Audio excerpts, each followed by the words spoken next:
Canon people aren't going to be happy about this. No, not at all. This is bad.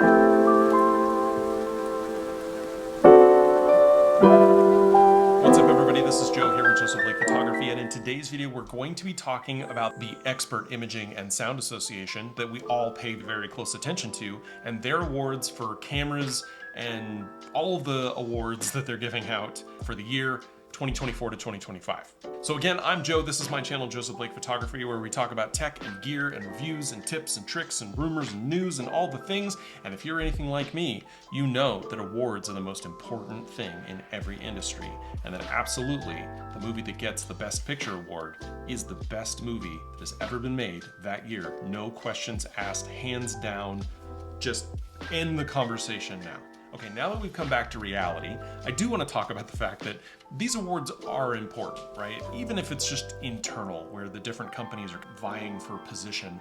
But the EISA did announce and release their awards for various categories of cameras and lenses and equipment, and there were a few standouts, I would say, that I really wanted to highlight. Now, I am a Canon shooter. Most of the videos that you see on this channel where we talk about photography gear are Canon related. I have all the Canon things here, but this list of awards is light on the Canons. So I wanted to go through just a few of the categories that they had and give you my thoughts, and then I am curious, so just pull out your pen and pencil. Let me know down in the comments if you agree with some of these, with these kind of overall category choices that they've made. Starting with Best Overall Camera. This is just Camera of the Year. And they have selected the Sony A9 Mark III. And honestly, yeah, they're probably right. For cameras that you can purchase in 2024, although this is 2024 to 2025, I don't know about that. Yeah, the A9 III is a absolutely amazing, phenomenal camera for so many reasons.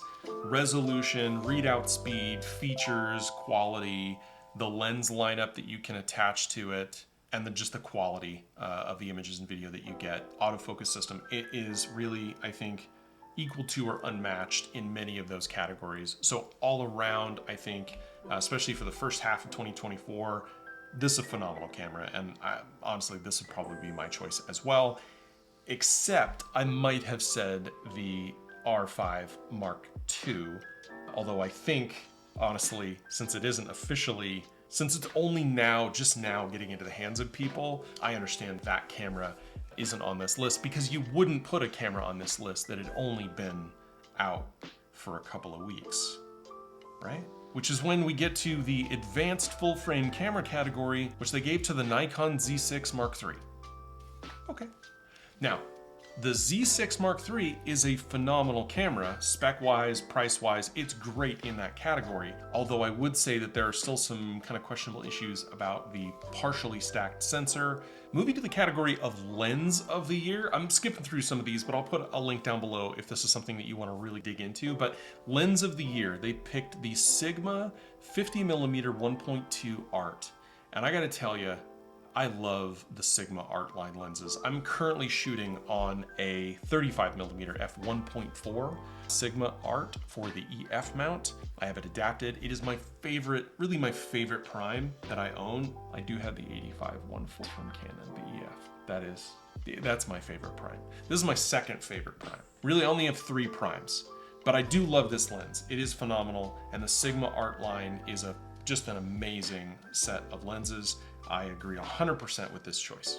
Best ultra-wide zoom, finally, a Canon on this list, is the 10-20 USM-L f4. This is a bonkers lens, and it likely would have been the direction that I had headed from the wide-angle side of things, except I really didn't want to deal with the front lens element. I don't need 10mm, which is why I ended up with the 14-35. My review video is up on the channel for the 14-35. I love that lens. Links above, check that out. And then for their best buy category, right? These are what feels like your best bang for the buck. In the wide angle zoom category, they've got the 17-50 from Tamron. And then in the telephoto category, they have the 70-200, also from Tamron. In the portrait lens category, because really, I think portrait lenses are some of my favorite types of lenses. I mentioned before my 85 1.4 is one of my favorite lenses. The 135-1.8 from Nikon lens is their best portrait lens of the year.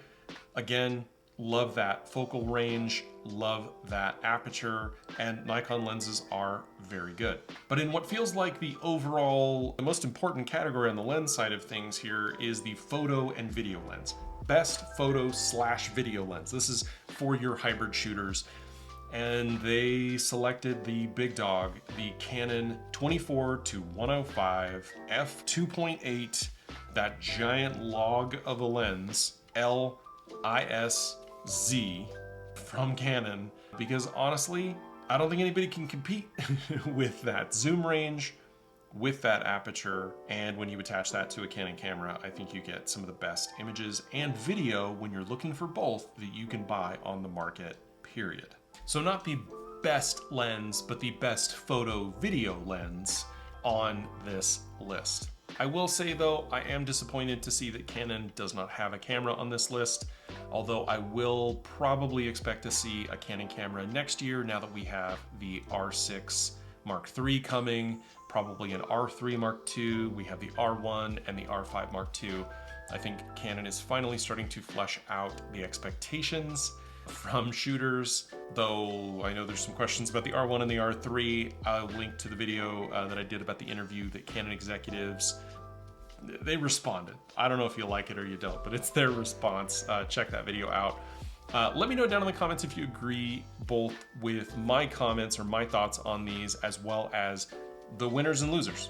Although there's a lot of winners here. I think everybody's a winner on this list. But let me know down in the comments what your thoughts are. And as always, if you like content like this and you're into news and reviews and tips and tricks and rumors and adventures, go ahead and hit the subscribe button. Hit like if you thought that this was a video worth clicking on. That tells the algorithm that I'm doing a good job. And turn the bell on if you're interested in seeing new videos from me as I put them out. Quick love note to my subscribers. Thank you so much for watching as many of the videos as you have been. So many more of my videos are being watched by my subscribers. I really appreciate it. And more than half of my subscribers have the bell on. If you're looking for other free ways to support the channel, you can go ahead and follow me on all the various socials linked down below. Many of them are still getting rebuilt. Facebook and Instagram, they got hacked last year while I was in the hospital while my daughter was being born. And honestly, I just haven't had the energy to get back into it. But with a few more followers, I think that'll probably motivate me to get going. Let me know if you care about that. And if you're looking for a way that you can support the channel that's a little bit more than free, I have opened up memberships available in 2 tiers. I will be doing content a little bit early for some of my videos, and we'll be doing lives and chats and that sort of thing. So if that's something that you're interested in, you want to support the channel as I make videos and as I continue to do content like this, that is one way that you can do that. But as always, hitting subscribe is the #1 way that you can do that. You can also head over to my website, jblake.photo/blog, where I'm doing some bloggy type stuff and posting photos and videos and things like that. Again, something that I'm building. The more people that see it, the more people that are interested in it, probably the more that I will do. And again, thank you so much for watching, and I will see you in the next one.